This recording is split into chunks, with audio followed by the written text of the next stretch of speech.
¿Qué tal? Buenas noches, ¿cómo está? Los saludo con mucho gusto. Su servidor Luis Alberto Medina le da la bienvenida a los miércoles de periodistas en este foro que cada mitad de semana estamos aquí convocados para hacerle el análisis a fondo y ahora entrevistas también a fondo con los personajes, las autoridades, alguien que por supuesto vale la pena exponerlo aquí, debatir y sobre todo entrevistar y que usted conozca más allá también del personaje. Es por eso que le damos la bienvenida a este programa y como cada miércoles, primero las damas, nuestra querida doctora, ¿cómo está, Soledad? Encantada de estar con ustedes, buenas noches. Buenas noches por acá y el doctor Moreno Durazo por acá, Granados, presente, haciendo bola, ¿no? Como debe de ser. Haciendo bola, mayoría. Buenas noches, un gusto coincidir con ustedes como cada noche, doctora. Buenas noches, doctor. Buenas noches. Y con invitado de lujo, además, ¿no? Así es, le agradecemos doblemente al ombudsman, al nuevo presidente de la Comisión Estatal de los Derechos Humanos, Luis Fernando Rentería, su asistencia a fondo, porque pues estaba muy solicitado estos días, porque imagínense, va llegando en un puesto con expectativa alta en torno a la defensa de los derechos humanos. Así que, doctor, gracias, buenas noches. Un gusto, muchas gracias por la invitación. Al contrario, gracias por estar con nosotros. Y pues empezamos. Yo lo entrevisté en la mañana, que recomiendo mucho la entrevista en el canal de Proyecto Puente. Yo me gustaría, es la verdad un doctor con mucha preparación que llega al puesto. Yo lo aproveché muy bien, así que cedo la palabra a mi compañera Soledad Durazo. Ayer fuiste electo, ¿verdad? Ayer fuiste electo. Ayer, sí. Ayer rindió protesta. Ayer rendí Fue protesta electo. y la semana pasada. La semana El pasada. jueves pasado. Exactamente, pero voy a hacer la pregunta de cajón, porque este es otro auditorio y hay que seguirte presentando en sociedad. ¿Quién es Luis Fernando Rentería? Nací aquí en Hermosillo. Toda mi educación básica fue aquí en Hermosillo, la primaria en el Colegio Sonora, luego en la secundaria 24, la preparatoria en el Covach Villa de Ceris y sobre todo soy muy orgulloso egresado de la licenciatura en Derecho de la Universidad de Sonora. Ya somos cuatro. Totalmente. No de Derecho, sino de la Universidad de Sonora. Universidad de Sonora. Además vecinos, ¿no? Sí. Además, vecinos de facultades. Sí. Y pues después tuve la oportunidad de estudiar posgrados fuera del país. Hice el doctorado en Derechos Humanos en la Universidad de Palermo, Italia. Luego una estancia postdoctoral en el Instituto de Investigaciones Jurídicas de la UNAM. Y también paralelamente a esta actividad académica, en los últimos 15 años me he dedicado al trabajo en tribunales. Estuve 9 años aquí en el Supremo Tribunal de Justicia. Fui proyectista de la primera sala, haciendo sentencias de apelación. Trabajé en la Suprema Corte de Justicia de la Nación. Y en los últimos 5 años, casi 6 años, trabajé para el doctor Eduardo Ferrer MacGregor, que es juez de la Corte Interamericana de Derechos Humanos. Sí. 38 años de edad, doctor. Así es. Escasos 38 años de edad. Así es. ¿Será el presidente o es el presidente Más joven, que es ha lo que tenido le la decían. comisión más joven desde don José Antonio García Ocampo hasta acá? El 92 empezó la comisión en Sonora, ¿no? Probablemente habría Sí, que ver ¿verdad? la edad de Raúl Ramírez. Sí, creo que Bueno, Raúl Ramírez pudiera ser. A lo mejor Ahí, fue se, más ahí joven. se dan más o menos. Pues están por el estilo, ¿no? Sí. Pero el currículum, es decir, yo creo que es un currículum amplio, con una vasta experiencia, doctorado en la Universidad de Palermo, en Sicilia, en Italia. Entonces, parlas italiano, parlas muy bien italiano, ¿no? A ver, pues, ¿cuáles son los retos, Luis Fernando? Llegas a un puesto, yo te decía en la mañana, que en el último sexenio, sobre todo, se desvinculó de los derechos humanos, o vimos muy poca actuación, ¿no? Se había convertido, le decía en la mañana, en una extensión de la Secretaría de Gobierno, y siempre terminan así, a veces chamuscados la mayoría. Y hay un gran reto, con una trayectoria como la tuya, ¿por dónde empezar? Bueno, tenemos que despertar la comisión. Eso es lo principal, devolverle el valor social que tiene. La comentábamos en la mañana, la comisión tiene responsabilidades, facultades constitucionales muy bien delimitadas. Yo ni siquiera me quejaría del diseño institucional. Creo que es una comisión muy bien regulada a nivel constitucional. Tiene una buena ley, una buena ley que la regula. Hay facultades concretas que son muy útiles para la protección de los derechos, pero pues hay que ejercer esas facultades. Y creo que ese es el gran reto, ¿no?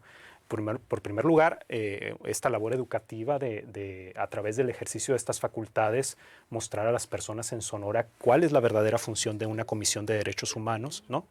Y sobre todo, al final del día, al final de esta gestión de 4 años, que quede una comisión permanentemente en esa tónica, ¿no?, de protección de los derechos. Me parece un muy buen primer paso. La comisión es un ente medio abstracto, no sé si coincidan conmigo, es un ente medio abstracto y no sé si los anteriores hicieron esa labor de pedagogía, porque es un trabajo pedagógico el que se tiene que hacer, decirnos a los sonorenses de qué va la comisión, para qué es la Comisión Estatal de Derechos Humanos. Y si lo hicieron, pues tengo la impresión de que no se socializó lo suficiente, pues, pero sí hace muchísima falta saber, más allá de círculos rojos, hablando de términos políticos y periodísticos, qué hace la Comisión Estatal de Derechos Humanos. ¿Para qué está diseñada la Comisión Estatal de Derechos Humanos? Y digo esto con toda la intención porque hoy en día estamos viendo una serie de situaciones a nivel nacional donde, con todo respeto, la Comisión Nacional está, por decirlo menos, ausente de una serie de problemas. Claro. Y probablemente antes, si me permites, doctor, ¿qué son los derechos humanos? ¿Qué son los derechos humanos y para qué la Comisión de Derechos Humanos? Bueno, hay, digamos, muchas teorías, muchas formas de abordarlas, pero básicamente la idea moderna de los derechos y además la que recoge nuestra Constitución a partir de junio de 2011, que fue la gran reforma constitucional en materia de derechos humanos, las dos reformas que hubo en junio de 2011, que fue la reforma constitucional en materia de derechos humanos y su acompañante, que es la reforma constitucional en materia de amparo, fueron las dos grandes reformas, no en materia de derechos humanos, sino la reforma más importante del siglo XX y lo que va del siglo XXI, ¿no? Reformas de avanzada que además vinieron acompañadas con decisiones de la Suprema Corte muy relevantes.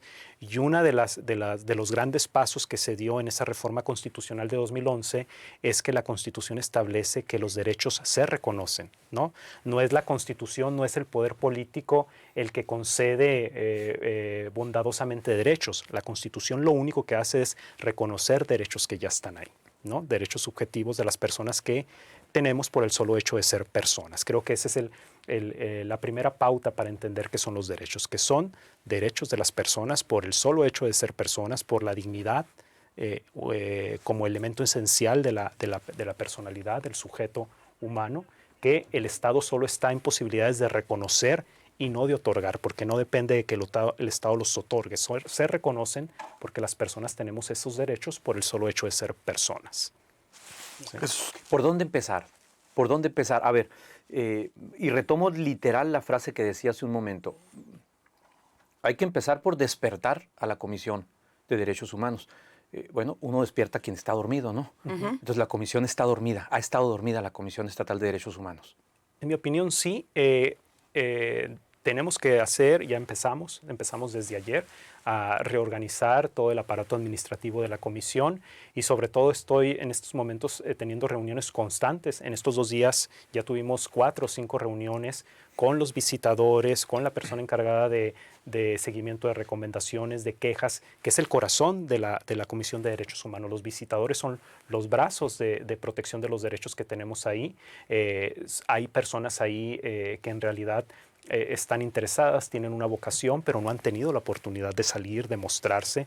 Necesitamos que la sociedad sonorense no solo conozca al titular de la comisión, sino a los visitadores, que los identifique, que salgan a la calle, que estén en los centros de readaptación, que estén en las calles ahí donde la policía a veces detiene por apariencias, ¿no? Tenemos que tener a la comisión fuera de la comisión. Yo planteé ante la Comisión de Justicia y de Derechos Humanos del Congreso que la comisión será una comisión de puertas abiertas, pero no podemos quedarnos ahí. También tiene que ser una comisión proactiva que salga y busque a las personas a las que hay que proteger. Y las madres que buscan a sus hijos y sus hijos se acercan, bienvenidas y a la hora que sea, ahí las recibiremos de inmediato. Pero si no van, nosotros tenemos que ir a buscarlas, ¿no? Creo que el número de casos que está atendiendo actualmente la comisión no representa los problemas de derechos humanos que hay en Sonora y esa es una razón básica de sentido común para salir a buscar esas problemáticas que definitivamente están ahí, ¿no? ¿Qué tipo de casos, por ejemplo? O sea, yo creo que le decía en la mañana también hicimos una entrevista hasta pedagógica, ¿no? De cómo llegabas. Lo designa la Comisión de Honor y Justicia. De Justicia y Derechos Humanos. De Justicia y Derechos Humanos del Congreso. Los diputados, por mayoría, ¿no? Por mayoría eres electo, por mayoría. Es decir, para que la gente tenga una dimensión, ¿cómo me puede defender el ombudsman? porque tenemos que desaprender y aprender, ¿no? La gente, cómo acercamos, y me gusta lo que dice de que, a ver, sacar a la comisión de la comisión. Absolutamente. Es decir, llevarla a la calle, claro, es decir, como en su momento un Aldo Zaraco, yo recuerdo que los visitadores tenían también más protagonismo, no en el sexenio pasado, en el sexenio anterior todavía, en el sexenio del PAN, tengo que decir las cosas bien, pero si no hablaba el ombudsman, había visitadores, había una inercia, una interacción social, un protagonismo y activismo, porque una cosa es ser protagonista y el activismo, es decir, veíamos eso, ¿no? No tengo ahorita elementos para decir si fue bien o no lo que hicieron, no tengo ahorita una valoración. Lo que sí es, por eso, ¿cuál sería el reto a la gente que nos ve, que nos va a ver? ¿Cómo puede defender? ¿En qué materia defenderla? ¿Cómo defiende un ombudsman a los ciudadanos? Lo primero que hay que identificar es que en nuestro sistema jurídico, y esta, digamos, es parte de esa labor pedagógica, poder distinguir entre los dos modelos de protección, digamos, ¿no? Hay un modelo de protección jurisdiccional, básicamente, y un modelo no jurisdiccional.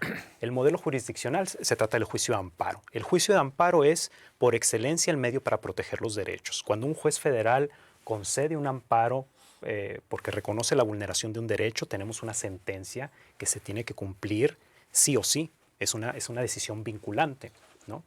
Luego tenemos el sistema no jurisdiccional, que es precisamente el de los organismos como las comisiones de derechos humanos, en donde no tenemos una sentencia, tenemos una recomendación, ¿no? Y esa recomendación no tiene el carácter vinculante que sí tiene una sentencia. Exacto. Ahora, que una recomendación no tenga ese carácter vinculante no significa que no tenga posibilidades de protección. Significa que debemos administrar cuándo dictar esas recomendaciones, que tenemos que agotar el diálogo y solo en un momento extremo en el que no es posible que la autoridad, convencer a la autoridad que está vulnerando ese derecho y la comisión está convencida de ello, entonces sí dictar la recomendación con todas las consecuencias sociales y políticas que tiene. Y no solo queda en una exposición de la autoridad, porque comentábamos en la mañana, hay la posibilidad de que hacer que la autoridad nos diga, que funde y motive por qué no cumple esa recomendación y que funde y motive ante la Comisión de Justicia y Derechos Humanos del Congreso por qué no cumple esa recomendación. Y yo creo que eso no es poca cosa, que una autoridad tenga que exponerse públicamente ante el Congreso sobre el incumplimiento de una recomendación que está exponiendo a la violación de derechos humanos, no es poca cosa y puede concluir en una responsabilidad política. Y hasta ahorita, ¿qué ha pasado, doctor? O sea, nunca se ha hecho. Ese es el nunca punto. Se ha hecho. O sea, Ahora, una autoridad no funda y no motiva lo que se le está recomendando y entonces, sí, ¿para qué queremos a la comisión? Pues? A lo mejor planteado en términos muy coloquiales podemos preguntar, ¿tiene o no tiene dientes la Comisión Estatal de los Derechos Humanos? En mi opinión, sí. No los tiene en el sentido de un juez federal que conoce de amparo, es diferente, pero claro, las recomendaciones bien administradas, dictadas prudentemente, en el momento correcto, ¿no? Con la convicción de que se están vulnerando derechos y con la disposición de llegar hasta las últimas consecuencias, claro que puede concluir en esa protección de derechos a una resistencia de la autoridad. Pero además, la comisión no solo tiene esa facultad, ¿no? Comentábamos en la mañana que la comisión tiene la posibilidad de plantear acciones de inconstitucionalidad directamente ante la Suprema Corte de Justicia para que se declare la invalidez, para que queden sin efectos normas, leyes que vulneren derechos. Tenemos también una facultad extraordinaria de búsqueda de personas, ¿no? Para localizar a personas que no encontramos y también para atender cuestiones de detención ilegal. Tenemos la posibilidad de solicitar el decreto de medidas cautelares, ¿no? En el caso en el que la vulneración del derecho es inminente y grave, ¿no? Tenemos la posibilidad de denunciar penalmente. Es decir, hay facultades, pero nunca se han ejercido. De hecho, justo hoy en la mañana tuve una reunión con los visitadores en donde me confirmaron que efectivamente esto nunca ha ocurrido. O sí, en su momento. Bueno, vamos a hacer un corte y regresamos. Estamos hablando con el nuevo presidente de la Comisión Estatal de los Derechos Humanos.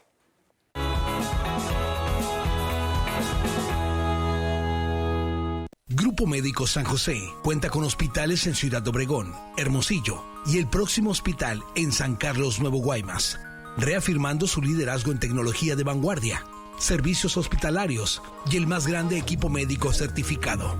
En 2021, inauguró Oncología San José, alta especialidad, y trajo la cirugía robótica Sonora. Grupo Médico San José de Sonora es hoy por hoy un prestigiado prestador de servicios de salud firmemente posicionado en el noroeste y reconocido en el país dentro de los mejores hospitales privados de México. Tu empresa necesita cobertura en todo momento. Crecer con un aliado en quien puedas confiar. En Metrocarrier, cada kilómetro de cobertura, cada servicio y tecnología es creada para conectar a tu negocio. Comunícate desde cualquier punto del país y enlaza con todas tus oficinas de forma segura. Haz el cambio que tu negocio necesita y dale soluciones profesionales que usan las empresas más exitosas del mundo. Metrocarrier, conectividad para todos. Compra mejor en Santo Valle. Las frutas y vegetales más frescos en la cosecha. Los mejores cortes en la carnicería. Y todo para tus mejores momentos en Celebra. Compra mejor y a precios excelentes en Santo Valle. En Inercia Curves, la moda primavera-verano ya está aquí. Contamos con este vestido de noche o casual para tu ocasión especial y gran variedad en bolsas, calzado y accesorios para complementar tu outfit. Visítanos en Morelos, Sunmall, Galerías Mall, Centro y Nogales en Galería Norte. Y recuerda que Inercia Curves destaca lo mejor de ti. Recuerda que en Conauto tú puedes estrenar el carro de tus sueños. Si andas mal en buró de crédito o no tienes comprobante de ingresos, tenemos opciones para ti. Este mes de febrero regálate un plan ahorro cuota fija. ¿Cómo? Es muy fácil. Ve pagando tus mensualidades y llévatelo a partir del mes 3. Aprovecha las promociones de este mes de febrero y agenda tu cita en Ford Colosio. Juntos encontraremos la mejor opción para ti. Ford llega más lejos. ¿No has podido embarazarte? En Clínica de Fertilidad MTR podemos ayudarte. Somos un equipo de doctores especialistas en fertilidad que trabajamos en un proyecto personalizado para cada paciente. Nos encontramos en el Hospital San José de Hermosillo. Síguenos en nuestras redes sociales como Clínica de Fertilidad MTR.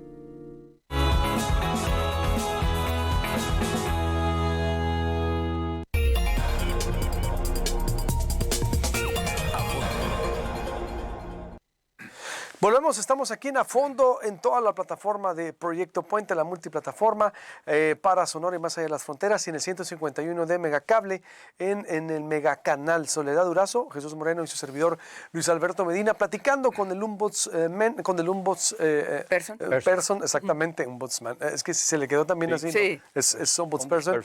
El presidente de la Comisión Estatal de los Derechos Humanos ayer tomó protesta en el Congreso de Sonora y hay una expectativa en torno a cuál será el perfil, el estilo, el trabajo que hará.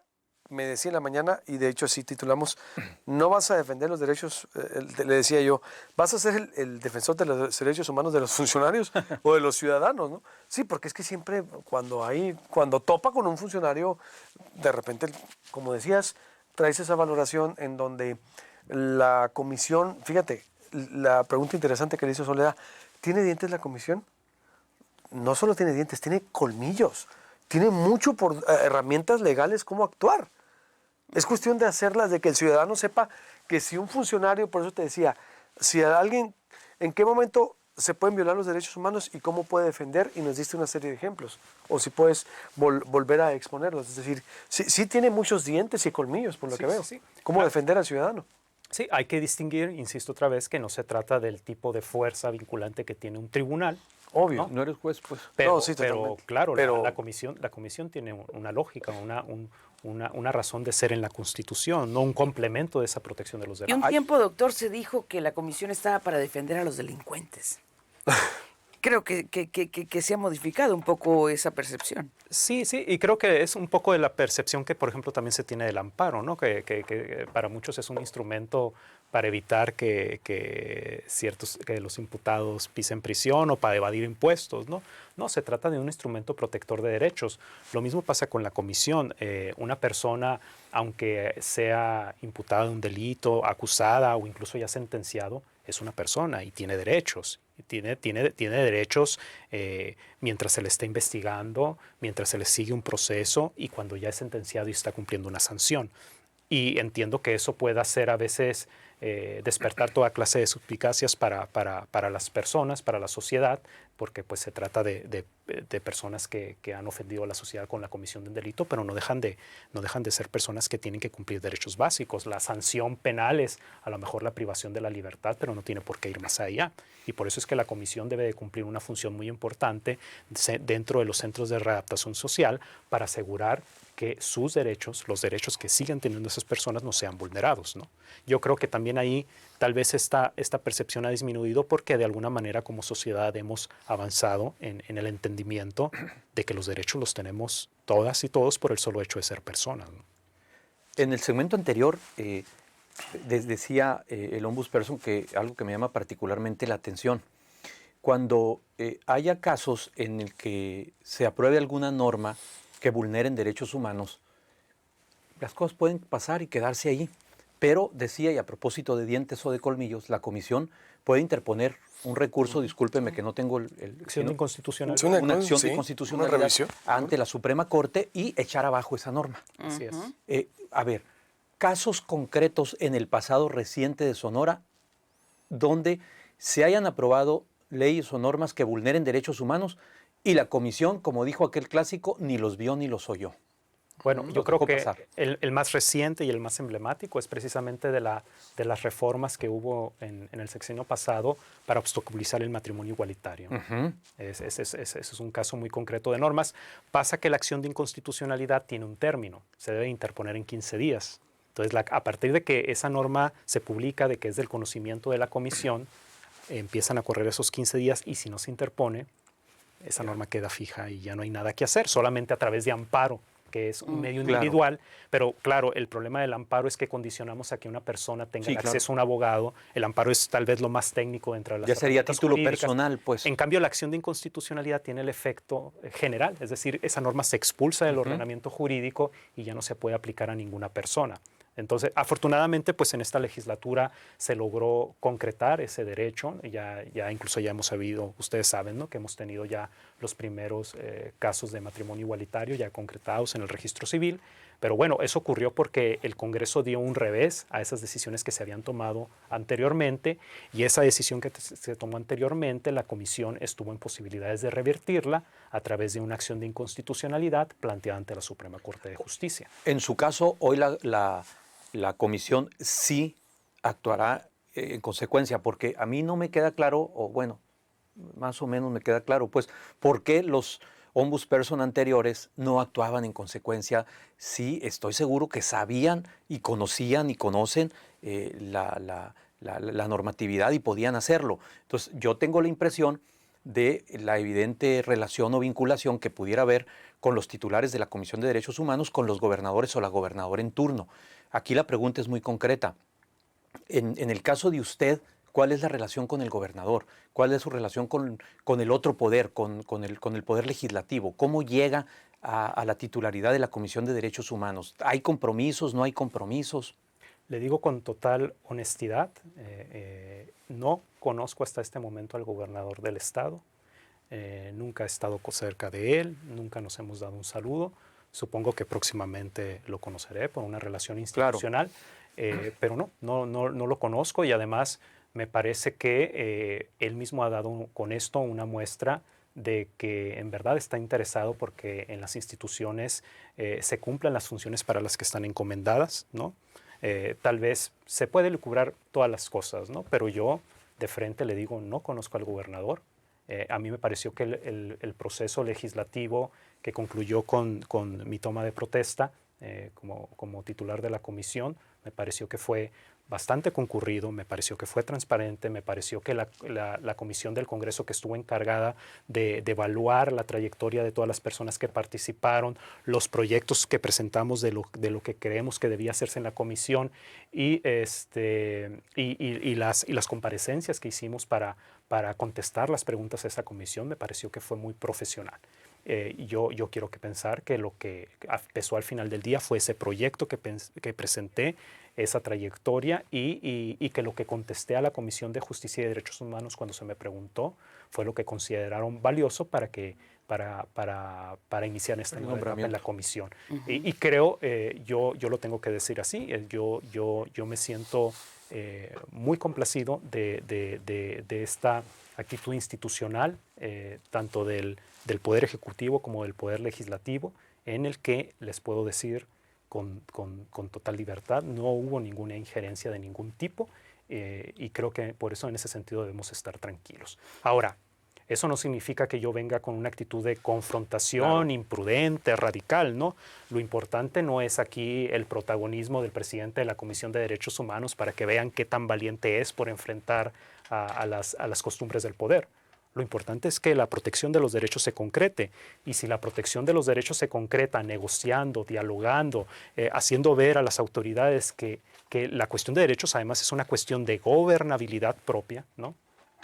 Pues no tenemos por qué llegar a esas situaciones extremas de estas facultades que ciertamente tiene la comisión.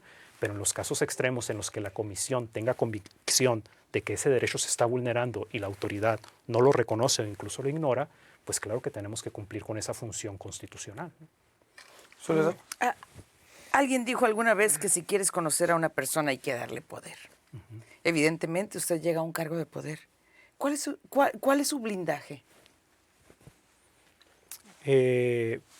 Pues mi trayectoria académica, que a lo mejor ha sido muy discreta, que a lo mejor es de pocos años, pero a final de cuentas que ha sido de esfuerzo, que ha sido a través de becas, que vengo de la educación pública, ¿no?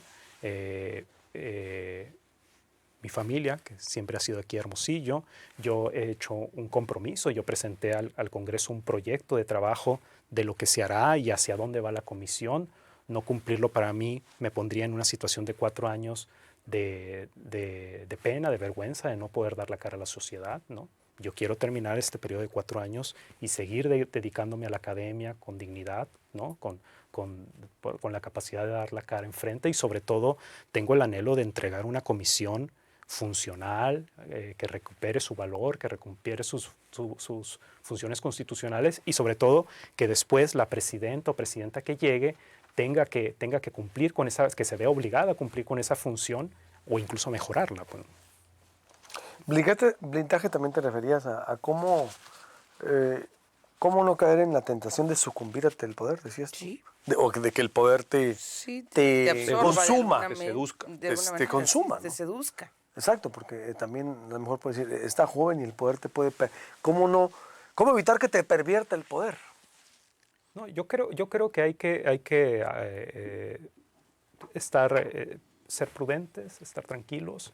No tengo ninguna otra aspiración que no sea entregar una comisión funcional y regresar a mi vida académica, familiar y seguir como un ciudadano más, ¿no? Yo creo que no tendríamos por qué tener ninguna preocupación de ese tipo, ¿no? El hecho de que ciertamente desde la comisión se puedan hacer muchas cosas para proteger los derechos no significa de ninguna manera que yo vaya a tener algún arrebato de imprudencia nada más para el ejercicio de esas atribuciones. Las atribuciones se ejercerán en el caso extremo en el que la protección de los derechos no se pueda concretar a través del diálogo, pero el diálogo se ejercerá hasta las últimas consecuencias. ¿Por qué? Porque no es lo mismo emitir 100 recomendaciones sin nunca haberlas dialogado, que se pierden, ¿no? Y que nadie identifica por qué se dictaron, a dictar una sola, esa recomendación en extremo que no fue posible sacar a través del diálogo, de la negociación, pero que es una recomendación, la recomendación que dictó la Comisión de Derechos Humanos y que puede tener un impacto especial porque no se pierde entre las demás. ¿Cuántos visitadores tiene la comisión, doctor? 7, una visitadora y 6 visitadores. ¿Falta equidad? Sí.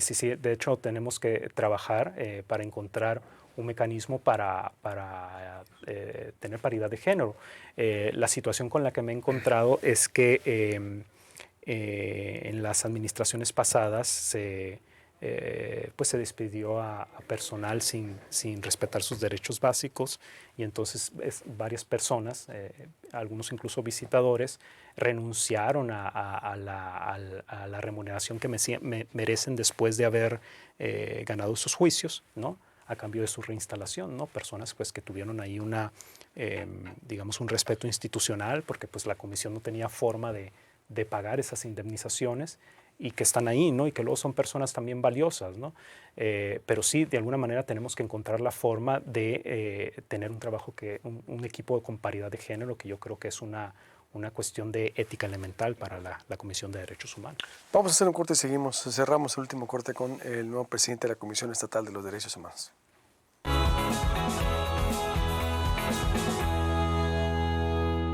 Buenaventura Residential Club, tu casa lista en un lugar exclusivo con accesos controlados, casa club y zonas verdes donde tú y tu familia vivirán felices y seguros.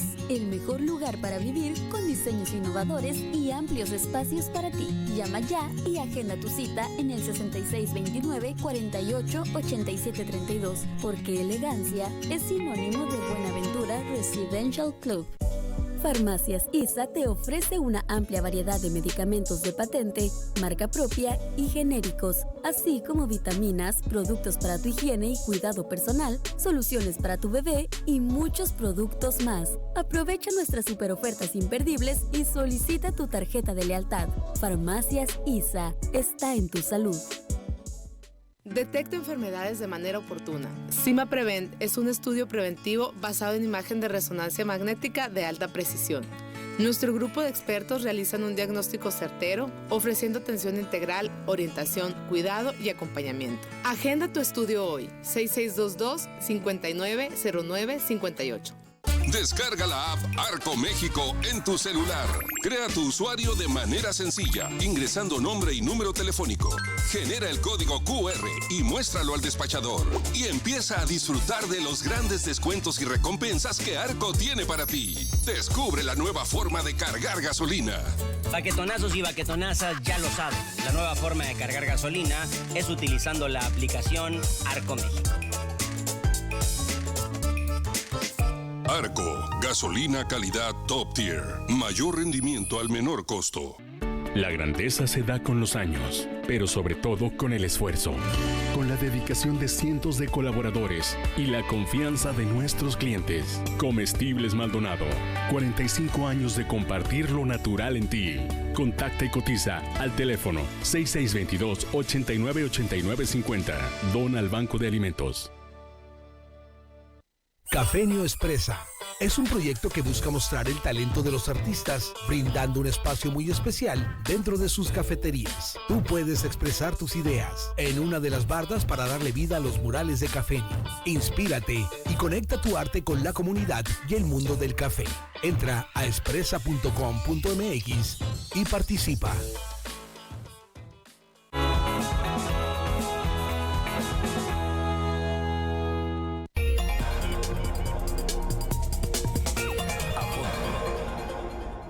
Regresamos ya en el último bloque en A Fondo, desde Hermosillo para todo Sonora y más allá de las fronteras, a través de la multiplataforma de Proyecto Puente, en el canal de YouTube de Proyecto Puente, en Facebook de Proyecto Puente, proyectopuente.com.mx. Saludos, facebookeros, buenas noches. Por supuesto, siempre atentos a sus comentarios, a sus saludos, a sus interacciones, a sus críticas. Todo, por supuesto, cabe aquí en este espacio. Y como cada miércoles tenemos invitado especial y hoy estamos conversando, ya cerramos en este último bloque con el nuevo presidente de la Comisión Estatal de los Derechos Humanos, el doctor Luis Fernando Rentería, Soledad Durazo, Jesús Moreno y su servidor. Ya entrando entonces al último bloque, Soledad, adelante. Sí, doctor. Bueno, reiterando el tema que abordamos este mediodía en TVD, y creo que los acontecimientos de las últimas horas, pues evidentemente nos obligan, y por el carácter también de la mesa, el tema de los derechos y las libertades de los periodistas, del ejercicio de la profesión, es escandaloso el nivel en el que nos encontramos en México. ¿Qué hacer desde la Comisión Estatal de los Derechos Humanos?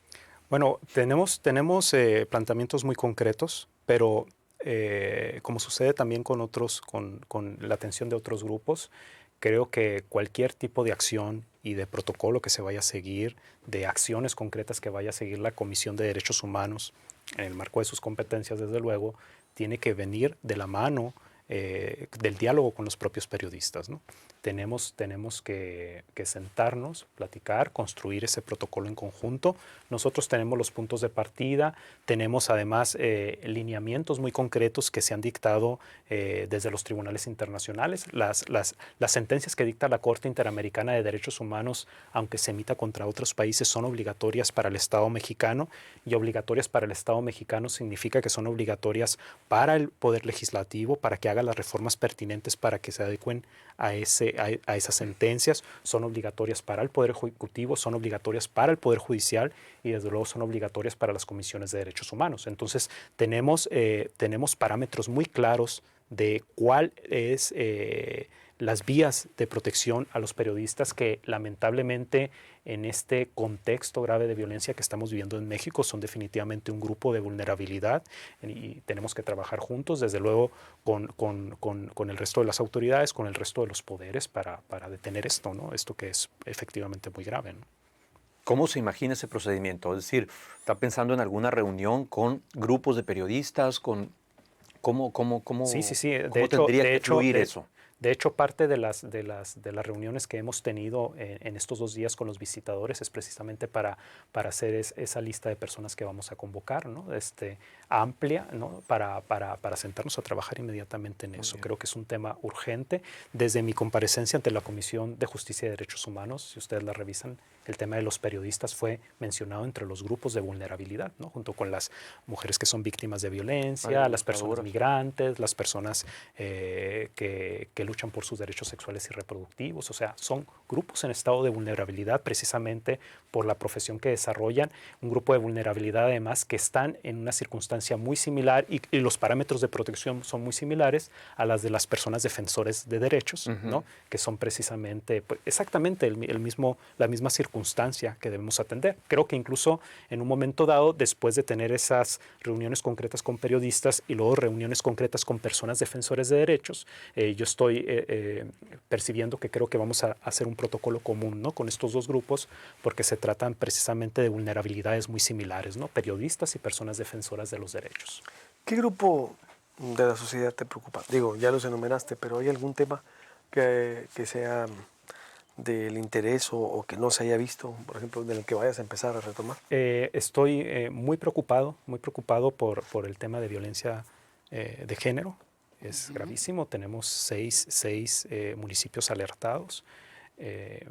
Tenemos desde la misma situación de educación, ¿no? de reconocer derechos elementales, ¿no? de entender esto que comentábamos hace un poco, de que cuando la Suprema Corte reconoce derechos que ya están ahí reconocidos por el más alto tribunal, el que dice cuál es el parámetro a seguir, ¿no? La interpretación última de la Constitución, seguimos debatiendo esos derechos ya adquiridos por las mujeres, ya reconocidos por las mujeres, como si hubiera posibilidad de revertirlos. Entonces, desde esta cuestión básica tenemos que partir. La Suprema Corte ya dijo que hay un derecho humano a interrumpir el embarazo. Por ejemplo, le iba a preguntar, ¿no? Exactamente. Hay una prohibición explícita constitucional de criminalizar a la mujer por tomar esta decisión, y además ya se dictaron lineamientos muy claros que tienen que precisarse, pero ya lineamientos muy claros sobre los límites de la objeción de conciencia médica para concretar estos derechos de las mujeres. Entonces, y sin embargo, existen e incluso se incentivan grupos, ¿no? Con la expectativa de dar rever a estas decisiones que en realidad no tienen posibilidad de dar marcha atrás. La Constitución incluso establece explícitamente en el artículo 1 constitucional el principio de progresividad. Los derechos no tienen marcha atrás, solo pueden avanzarse, ¿no? Entonces, nada más desde esa, digamos, esa labor didáctica, ya el reto se antoja muy grande. El otro tema que creo que es muy importante es tenemos que voltear a lo que está ocurriendo en la costa de Hermosillo. Hay circunstancias muy graves de vulneración de derechos sociales, pero luego además de derechos tan básicos a la integridad física y corporal, tenemos que revisar. Una de estas sentencias que es obligatoria para el Estado mexicano, una sentencia muy importante, emblemática, es la llamada Trabajadores de la Hacienda Verde contra Brasil, ¿no? Que es una sentencia que, aunque se dictó contra Brasil, es obligatoria también para cumplir para todas las autoridades del Estado mexicano, y es una sentencia muy importante que se dictó en octubre de 2016, porque ahí por primera vez la Corte Interamericana define lo que debemos entender por esclavitud y servidumbres modernas. Uy. ¿No? Entonces, cuando uno lee esos parámetros de la Corte, lo que identifica como signos, al menos cuando yo la leí, Voltea dije, la costa. en la costa de la Hermosillo costa. podrían estar sucediendo circunstancias de estas, tenemos que detectarlas y luego convocar a las autoridades competentes para atender eso urgente, porque no podemos descartar en un momento dado incluso hasta una condena internacional, ¿no? Por eso que está ocurriendo aquí en Hermosillo, ¿no? Que son los Muy campos de la interesante. Corte, son el trabajo de los Los campesinos, jornaleros, jornaleros. agrícolas, exacto, ¿no? Y las La venta de Toda- niñas. toda- o sea, todas esas circunstancias hay muy delicadas, muy graves, que además no nos podemos permitir en una sociedad que tiene un índice de desarrollo humano de 0.81. O sea, ¿de qué tal forma es la desigualdad que tenemos este índice de desarrollo humano y luego ocurre esto en la costa de Hermosillo? Sí. Pues el reto es interesante, la verdad, y la visión también, yo creo que es una visión muy diferente, o los debates, ¿no?, que se pueden abrir, yo creo van a ser interesantes para el replanteamiento de lo que sería la defensa de los derechos humanos. Y la comunicación, ¿cómo va a estar? ¿Vas a ser también un ombudsman de puertas abiertas? En materia Abierto, no sé, yo creo que hoy lo confirmaste. Aquí estuvimos en la mañana, desde un primer momento. Ahorita a las 12 del mediodía me invitaste a este programa y aquí estoy. Voy a estar siempre a su disposición, directamente, en mi teléfono, sin intermediarios. Y cuando no me llamen, yo voy a venir a buscarlos y estar aquí hasta que no se nos escuche, porque tenemos que hacer una labor de divulgación en la que vamos a necesitar mucho de su apoyo. Claro, ¿no? Y en las redes también, yo creo también, Sí, ahí sí, donde sí, la todo gente es- pueda sí, conectarse todo para cualquier denuncia, facilitar, ¿verdad? Así es. Sobre todo. Pues ya nos vamos. Muchas gracias, Luis Fernando Al Rentería. contrario, es un gusto. Un gusto. Muchas gracias, Un doctor. honor. Y Gracias. éxito. Mucho Si gusto. le va, ahora sí que aplica, si le va bien a ustedes, pues a usted y a la comisión, pues nos tendría que ir bien a todos los ciudadanos, ¿no? Muchas felicidades. Muchas Por gracias. supuesto, con permiso. Buenas noches. Muchas gracias. Muchas gracias. Ya nos vamos.